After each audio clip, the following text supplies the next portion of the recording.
What's up, YouTube? This is Mick on the mic, and today I'm bringing you the recap for the anticipated showdown between Tony Harrison and Tim Tszyu. Before I get started with that, I'd like everyone to hit the like button, hit the subscribe, hit the bell icon so that you can be notified anytime I release a new video. So let's get started with this. Tony Harrison, my Detroit brother, my 313 brother.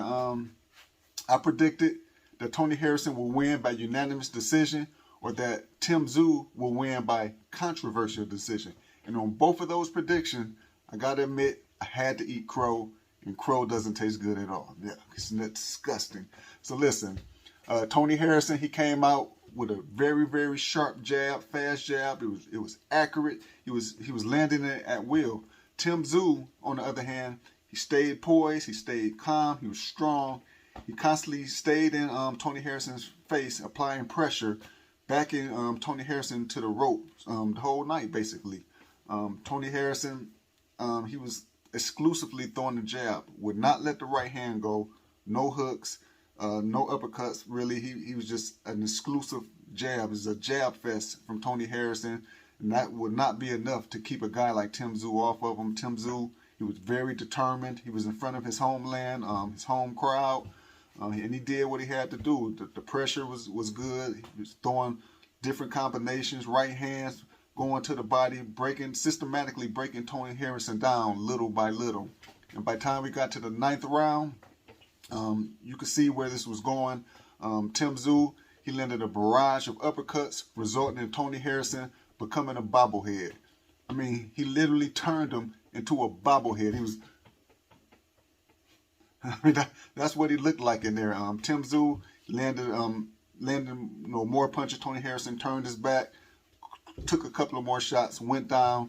He got up at the count of 9 on unsteady legs. Referee called a halt to the bout, and that was all she wrote. So Tim Tszyu, the son of a legendary champion, Costa Tszyu, has a lot to be proud of. The country of Australia should be proud. Tim Tszyu did an excellent job. He fought an excellent fight against a very, very good fighter.